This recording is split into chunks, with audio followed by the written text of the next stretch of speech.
কথায় কথায় গল্পের আজকের উপস্থাপনা রবার্ট ব্লচের লেখা দ্য শ্যামলার ফ্রম দ্য স্টার্স। গল্পটি অনুবাদ করেছেন অনিরুদ্ধ চৌধুরী। সকল বয়সের শ্রোতাদের কথা মাথায় রেখে মূল রচনাবলীর বেশ কিছু জায়গা পরিবর্তন করা হয়েছে। এই গল্পের সব চরিত্র ও ঘটনাবলী কাল্পনিক। বাস্তবের সাথে কোনো মিল থাকলে তা সম্পূর্ণ অনিচ্ছাকৃত এবং কাকতালীয়। গল্পে উল্লেখিত ভৌতিক বিষয়বস্তু লেখক কেবল রোমাঞ্চকর আবহাওয়া তৈরির জন্য ব্যবহার করেছেন। কথায় কথায় গল্পের সকল শ্রোতাদের কাছে আমাদের একান্ত অনুরোধ, কুসংস্কার মুক্ত হয়ে গল্প শোনবার আনন্দেই গল্পটি গ্রহণ করবে। রবার্ট ব্লচ জন্মেছিলেন 5ই এপ্রিল 1917 সালে আমেরিকার শিকাগো শহরে। মূলত তার লেখা গোয়েন্দা, ভৌতিক, থ্রিলার এই ধরনের গল্প পাঠক মহলে বেশ পরিচিতি লাভ করেছে।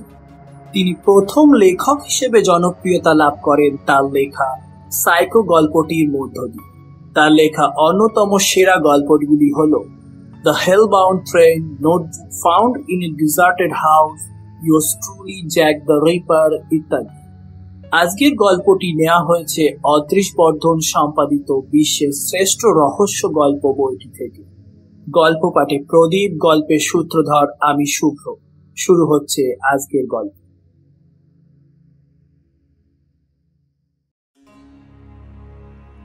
বিখ্যাত সাহিত্যিক সৌমেন সেন হঠাৎ করে নিখোঁজ হয়ে যায়। তার ডায়েরির মধ্যে পাওয়া এই লেখাটি আমি আমার নিজের ভাষায় পড়লাম। ছেলেবেলা থেকেই বই পড়বার দিকে খুব ঝোঁক আমার। সব রকম বই পড়তাম, কিন্তু যদি কোনো রহস্য কাহিনী আমার হাতে আসতো তবে তা পড়তে গিয়ে আমি নাওয়া খাওয়া ভুলে যেতাম। আমার কলেজ জীবনের গোড়ার দিকে দেশি বিদেশি বহু লেখকের রহস্য কাহিনীর সঙ্গে আমি পরিচিত হয়েছিলাম। চাকুরি জীবনে ঢুকেও ছোটবেলার এই অভ্যাসটা আমি ছাড়তে পারলাম না। বই পড়ার সঙ্গে আমি নিজেও কিছু রহস্য কাহিনী লিখতে শুরু করলাম। প্রায় রোজই সন্ধ্যাবেলার দিকে কলেজ স্ট্রিটের বই পাড়ায় একবার ঢু মেরে আসতাম। কলেজ স্ট্রিটের ফুটপাত এক আজব জায়গা। এখানে নানা ধরনের দুষ্প্রাপ্য বই কিনতে পাওয়া যায়। নতুন ধরনের কোনো বই পেলেই আমি তা সংগ্রহ করে রাখতাম। যাই হোক, আমি ধীরে ধীরে নিজেকে গুটিয়ে আনলাম লেখাপড়ার জগতে। একঘর বই আর টেবিলের উপর এক রাশ পাণ্ডুলিপি, আহা, এই হলো আমার নিজস্ব জগৎ। লেখার বিষয়বস্তুর জন্য আমাকে খুব একটা ভাবতে হতো না। অনেক অলৌকিক আর রহস্যঘন কাহিনী আমার মনের গহনে আসর জমিয়েছিল। মনের কারাগার থেকে ছাপার হরপে আমি কাহিনীগুলোকে মুক্তি দিলাম। আমার লেখা অলৌকিক গল্পের একখানা সংকলন আমি যে 12 করলাম, বইখানা বাজারে চলল না। ঠিক যেমন করে কাহিনীগুলোকে চাইলাম তেমন ভাষায় রূপ দিতে পারলাম না মনে হয়। সমালোচনা হলো যে অর্থহীন বাকটুলের প্রলাপ। বুঝলাম লেখার ভঙ্গি না পাল্টাতে পারলে আমার লেখার সমাদর কোনো কালেই হবে না। ভাব, ভঙ্গি, ভাষা এবং আঙ্গিক নিয়ে আমি নানা রকম পরীক্ষা নিরীক্ষা শুরু করে দিলাম। বইখানা বেরোবার 1 বছর পরে আমার দ্বিতীয় বইখানা বেরোলো। উৎসাহিত হয়ে পরবর্তী 1 বছরের মধ্যে আমি আরো 3খানা বই লিখে ফেললাম। 3খানা বই বাজারে খুব চলল। বুঝলাম আমার ভবিষ্যৎ এখন উজ্জ্বল। 4খানা বই থেকে আমার বেশ কিছু আয় হলো। নতুন পুরনো একরাশ বইপত্তর কিনে আমি আমার ছোট্ট ঘরখানা ভরিয়ে ফেললাম। প্রতি বছরই আমার 3-4খানা রহস্য উপন্যাস বাজারে বেরোতে লাগলো। লেখক হিসাবে আমি প্রতিষ্ঠা পেলাম, কিন্তু তাতে আমার মন ভরল না। আমি চাইলাম সত্যিকারের এমন একখানা উপন্যাস লিখতে হবে যার উপাদান হবে বাস্তব থেকে নেওয়া। বিভিন্ন পত্রপত্রিকায় আমি লেখা পাঠাতে লাগলাম ঠিকই, কিন্তু আমার মনে হলো ওগুলি নিতান্তই গতানুগতিক রচনা। আমি সাহিত্যিক নই, লেখক মাত্র। বাস্তব জীবন থেকে নেওয়া কাহিনীর সাথে অলৌকিকতার রস মিশিয়ে আমি কি পারবো কালজয়ী সাহিত্য সৃষ্টি করতে? গতানুগতিক ভৌতিক কাহিনীর একটা নিজস্ব ভাব আছে। আমার ধারণা হলো এই ভঙ্গির বন্ধন থেকে নতুন কিছু সৃষ্টি করা মনে হয় যাবে না। আমাকে নতুন বিষয়বস্তু খুঁজতেই হবে, নতুন বিষয়বস্তুকে নতুন ভঙ্গিমায় প্রকাশ করতে হবে। কিন্তু কোথায় পাবো নতুন বিষয়বস্তু? ভাবতে ভাবতে মনে হলো তন্ত্র সাহিত্যের কথা। তন্ত্রের ভিতরে হয়তো আমি নতুন ধরনের অলৌকিক কাহিনী লিখবার উপাদান খুঁজে পাব। তন্ত্র সাহিত্যের উপর পড়াশোনা করবার জন্য ন্যাশনাল লাইব্রেরিতে যাতায়াত শুরু করে দিলাম। কলেজ স্ট্রিটের বই পাড়ায় ঘোরাঘুরি কমে গেলেও একেবারেই বন্ধ হলো না। ন্যাশনাল লাইব্রেরিতেই একদিন আলাপ হয়ে গেল নরোত্তম বিশ্বাসের সঙ্গে। আশ্চর্য যোগাযোগ! আমার মতো নরোত্তম বিশ্বাসও পড়াশোনা করছিলেন তন্ত্রশাস্ত্রের উপর। তার উদ্দেশ্য তন্ত্রশাস্ত্র নিয়ে থিসিস লেখা। ভদ্রলোকের বয়স ৪৫ থেকে ৫০-এর মধ্যে তো হবেই। মেদহীন, ঋজু, সরল দেহ। কানের পাশের চুল ঈষৎ ধূসর হয়ে এসেছে। প্রাথমিক আলাপ আলোচনার পরে ভদ্রলোক একদিন আমায় চা খাবার জন্য নিমন্ত্রণ করলেন। ঠিক হলো সামনের রবিবার আমি নরোত্তম বাবুর বাড়িতে চা খেতে যাব। রবিবার সকাল ৭টার মধ্যে আমি নরোত্তম বাবুর বাড়ি পৌঁছে গেলাম। স্বামী স্ত্রীর বেশ সুখী পরিবার। সন্তান সন্ততির মধ্যে শুধুমাত্র একটি মেয়ে। বছরখানেক হলো তারও বিয়ে হয়ে গেছে। যাই হোক, চা খাওয়া শেষ করে আমি আর নরোত্তম বাবু দুজনে দুটো সিগারেট ধরালাম। কিছুক্ষণ চুপ করে রইলেন নরোত্তম বাবু। তারপর এক মুখ ধোয়া ছেড়ে বললেন, আপনারও কি তন্ত্রের ওপর রিসার্চ করার ইচ্ছা আছে? না, ঠিক রিসার্চ নয়। তন্ত্র থেকে আমি আমার গল্প লিখবার উপাদান খুঁজছি মাত্র। দেখুন নরোত্তম বাবু, এ বিষয়ে আমি আপনার কাছ থেকে সাহায্য চাই। কি রকমের সাহায্য? আপনি অনেকদিন ধরে তন্ত্র সাধনার উপরে পড়াশোনা করছেন, কাজেই আপনি বলতে পারেন কি কি বই বা পুঁথি পড়লে আমি উপকৃত হব। তাছাড়া আপনার ব্যক্তিগত পাঠাগারে নিশ্চয়ই অনেক পুঁথিপত্র তো আছেই। সেগুলো যদি আমি পাই তবে... আমার দিক থেকে যতটুকু সাহায্য করা সম্ভব তা নিশ্চয়ই করব। তবে ব্যাপার কি জানেন, তান্ত্রিক পুঁথিপত্র নিয়ে বেশি ঘাটাঘাটি না করাই ভালো। কেন? এমন অনেক পুঁথি আছে যার মধ্যে সম্মোহন, মারণ, উচ্চাটন, সব সাধনা, সব জাগরণ ইত্যাদি তান্ত্রিক প্রক্রিয়ার কথা বিশদভাবে আলোচিত হয়েছে। কিন্তু আমি তো কেবলমাত্র আমার গল্পের উপাদান সংগ্রহ করব। নরোত্তম বাবুর কাছ থেকে বিদায় নিলাম। এরপর থেকে শুরু হলো আমার বই সংগ্রহ করার অভিযান। নতুন পুরনো সব রকম বইয়ের দোকানেই আমি ঘোরাঘুরি করলাম, কিন্তু নরোত্তম বাবুর দেওয়া তালিকার সব কখানা বই আমি সংগ্রহ করতে পারলাম না। ঘুরতে ঘুরতে একদিন ছেদিলালের পুরনো বইয়ের দোকানে এসে হাজির হলাম। ছেদিলাল আমায় অভ্যর্থনা জানাল। আইসেন বাবু আইসেন, আপনার পছন্দ মাফিক অনেকগুলাতে কিতাবই আইসা গেছে। হাসলাম। ছেদিলাল জানে না যে আমার পছন্দটা পাল্টে গেছে। দেখুন বাবু দেখুন, আপনার পছন্দ মাফিক কিতাব নিয়ে আসান। বইয়ের আলমারিগুলোর উপর চোখ বুলোতে লাগলাম। হঠাৎ আলমারির একটা জায়গায় এসে আমার দৃষ্টি আটকে গেল। দুখানা মোটা ডাক্তারি বইয়ের মাঝখানে একখানা পুরনো পুঁথি ধরনের বই দেখা যাচ্ছে। সাবধানে আলমারি থেকে বইখানা বার করলাম। পুরনো আমলের তুলট কাগজে কাঠের হরপে ছাপা একখানা পুঁথি, নাম মহাপিশাচতন্ত্রম। আনন্দে আমার মন নাচতে ইচ্ছা করল। কোনো রকমে নিজের মনের ভাব গোপন করে ছেদিলালকে জিজ্ঞাসা করলাম, এ পুঁথি তুমি কোথা থেকে পেলে? কি জানি বাবু, মাঝখানে হইল কিতাবখান ওইখানেই রইছে। বইখানা কি ধরনের ছেদিলালের সে সম্বন্ধে কোনো ধারণাই নেই। 10 টাকা দিয়ে পুরনো বইখানা কিনেই ফেললাম। ছেদিলাল ভাবতেও পারেনি যে একখানা ছেঁড়া পুরনো পুঁথির বদলে ও 10 টাকা পেয়ে যাবে। খবরের কাগজ দিয়ে ভালো করে মুড়ে ছেদিলাল বইখানা আমার হাতে তুলে দিল। বইখানা নিয়ে আমি তাড়াতাড়ি রাস্তায় নেমে এলাম। মনে আমার দারুণ উত্তেজনা। কি আশ্চর্য আবিষ্কার! বইখানার নাম আমার কাছে মোটেই অপরিচিত নয়।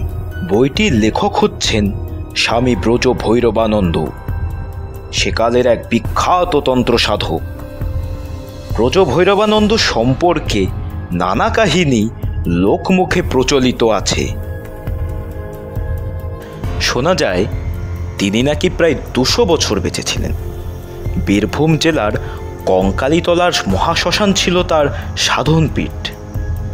মন্ত্রের আকর্ষণে তিনি নাকি জীবিত এবং মৃত লোকের মাঝামাঝি অস্পষ্ট কুহেলি ঘেরা জগতের বাসিন্দাদের মাটির পৃথিবীতে নামিয়ে আনতে পারতেন।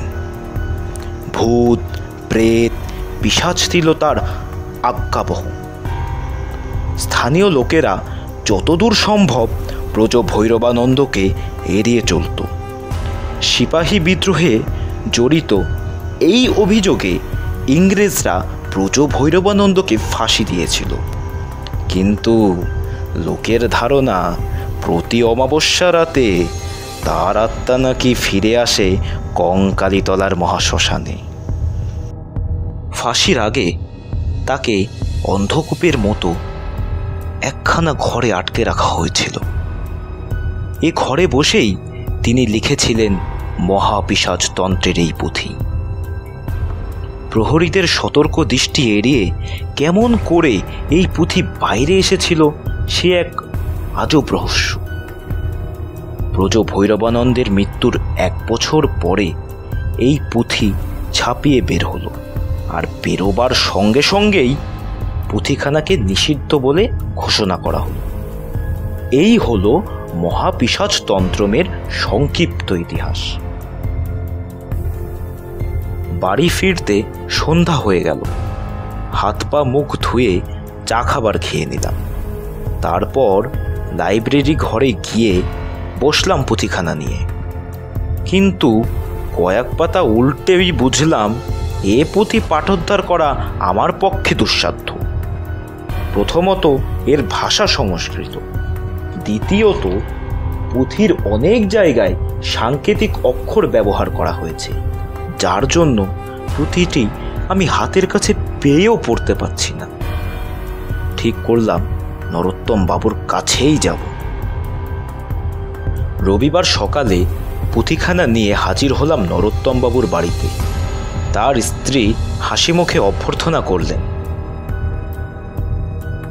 আসুন আসুন সৌমেন বাবু, সব খবর ভালো তো? হ্যাঁ, একটি কাজে আপনার কাছে এলাম। কাজ টাজের কথা পরে হবে, আগে বসুন, চাটা খান। এরপর নরোত্তম বাবু এবং আমি দুজনে গিয়ে বসলাম নরোত্তম বাবুর পড়বার ঘরে। কোনো কথা গোপন না করে সব কথাই খুলে বললাম নরোত্তম বাবুকে। পুঁথিখানা নিয়ে আপনি কি করতে চান? আপাতত পুঁথিখানার বিষয়বস্তু বুঝতে চাই। তারপর? ব্যাপারটা হলো, বিষয়বস্তু যদি আমি বুঝতে পারি তাহলে পুঁথিখানার ভিতর থেকে আমি গল্প লিখবার উপাদানগুলো অনায়াসে খুঁজে পাব। নরোত্তম বাবুকে যেন চিন্তাক্লিষ্ট মনে হলো।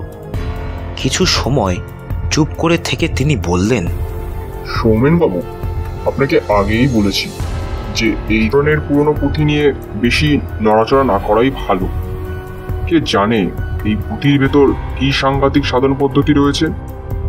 পুঁথির বিষয়বস্তু নিয়ে খাটলে আমাদের জীবনে বেশ ক্ষতি হতে পারে। আপনি কি এ সকল কুসংস্কারে বিশ্বাস করেন?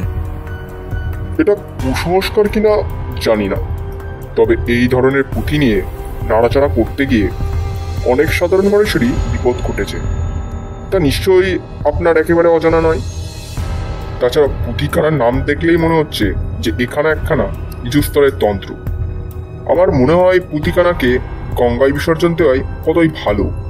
পুঁথিখানা নিয়ে কি করব সে তো পরের কথা, আগে দেখাই যাক না এটার ভিতরে কি আছে।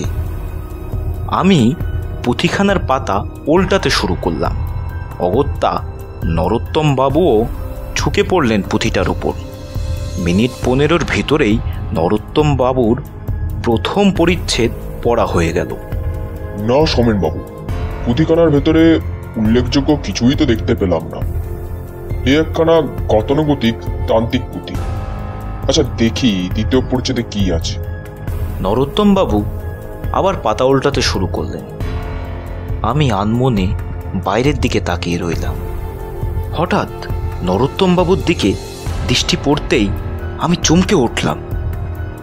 গভীর আগ্রহ আর কৌতূহল নিয়ে নরোত্তম বাবু ঝুঁকে পড়েছেন পুঁথিখানার উপরে। ওনার চোখ দুটি জলজল করছে। উনি পুঁথিখানা পড়ছেন কখনো মনে মনে, কখনো আবার সাপের মতো হিস হিস শব্দে, আবার কখনো বা জোরে জোরে। ঘরের ভিতরে আমার অস্তিত্বের কথা উনি যেন একেবারেই ভুলে গেলেন।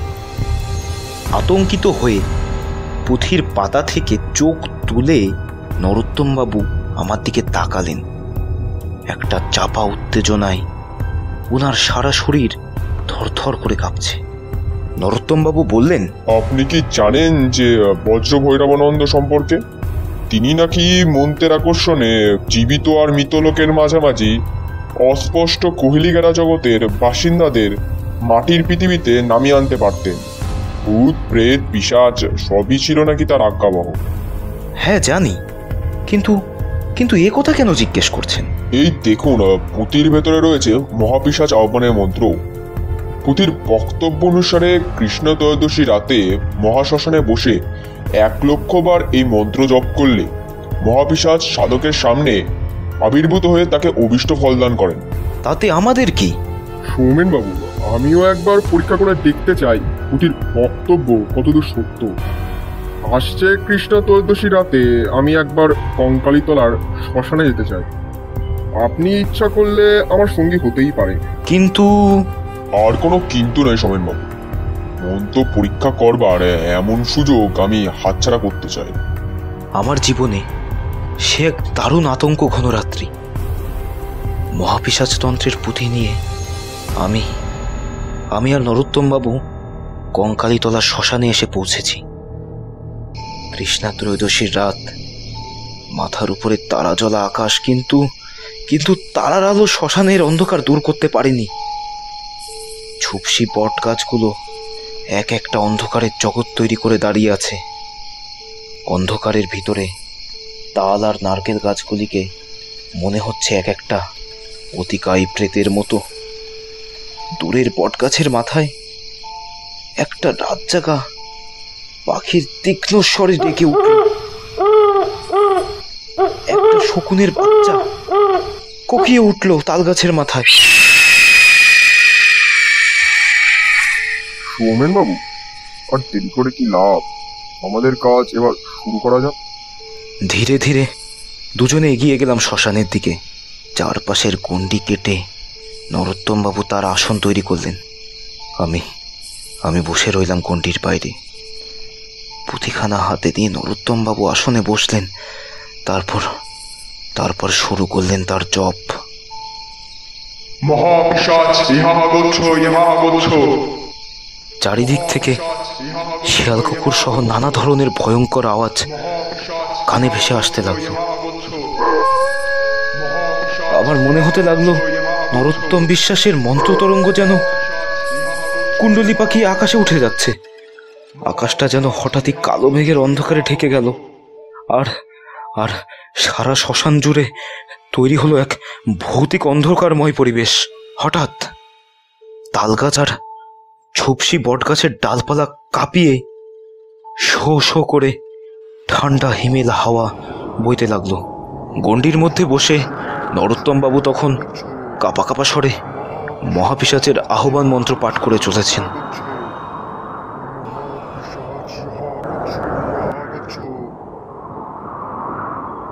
হঠাৎ হঠাৎ তীব্র তীক্ষ্ণ এক বিদ্যুৎ দীপ্ত কালো মেঘে ঢাকা আকাশটাকে কে যেন চিড়ে দিল অগ্নিময় খড়গ দিয়ে।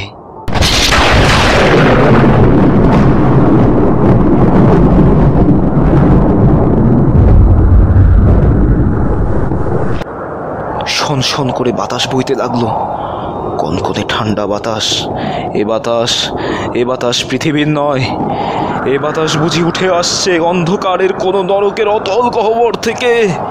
খলখল করে কে যেন বিভৎস হাসি হেসে উঠল মহাশূন্যের বুক চিরে সেই বিভৎস হাসি হেসে উঠল।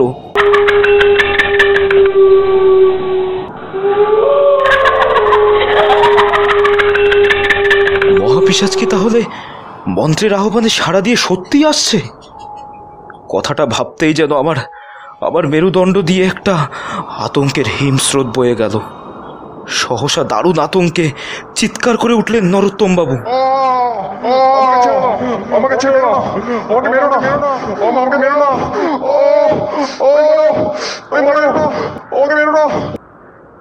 অন্ধকারে ঠিক বুঝতে পারলাম না, কিন্তু মনে হলো শরীরের সমস্ত শক্তি দিয়ে উনি কার সাথে লড়াই করে চলেছেন।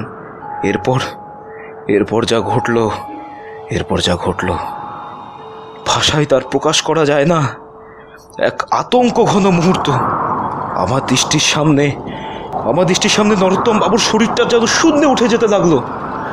প্রেতলোকের অপার্থিব নীলাভ আলো আছড়ে পড়ল শূন্যে থাকা ভাসমান নরোত্তম বাবুর দেহের উপর। শূন্যে ভাসমান দেহটা অদ্ভুতভাবে বেঁকে যেতে লাগলো। অদৃশ্য এক অতিকায় দানব যেন নরোত্তম বাবুর শরীরটাকে দুমড়ে মুচড়ে দিতে লাগলো। মৃত্যু যন্ত্রণায় নরোত্তম বাবু চিৎকার করে উঠতে লাগলো, আমাকে ছেড়ে দাও, আমাকে মেরো না, আমাকে মেরো না, মারা যাও, আমাকে মেরো না, আমাকে ছেড়ে দাও। আর তার সাথে ভেসে আসতে লাগলো সেই পিশাচের বিভৎস হাসির শব্দ।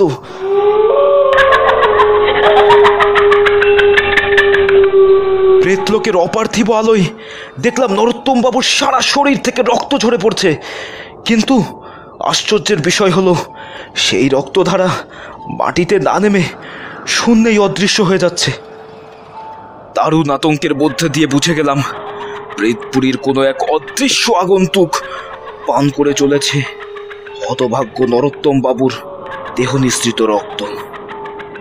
কিছুক্ষণের মধ্যে রক্তহীন সাদা দেহটা আছড়ে পড়ল মাটির উপর। এই দৃশ্য আর দেখতে না পেরে আমি চিৎকার করে উঠলাম, কিন্তু গলা দিয়ে কোনো স্বর বেরোলো না। জ্ঞান হারিয়ে লুটিয়ে পড়লাম শ্মশানের মাটিতে।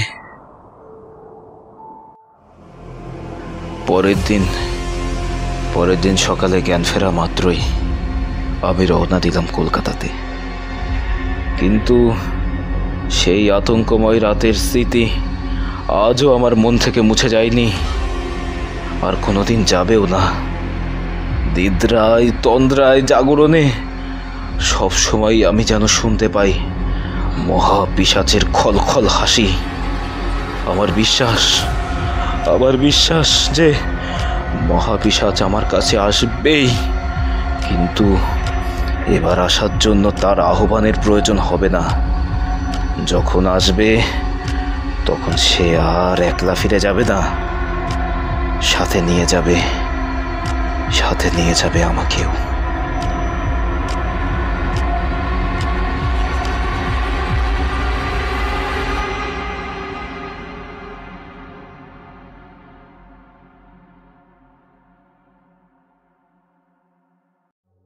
আপনারা শুনছিলেন দ্য শ্যামলার ফ্রম দ্য স্টার্স, রচনায় রবার্ট ব্লচ, অনুবাদে অনিরুদ্ধ চৌধুরী।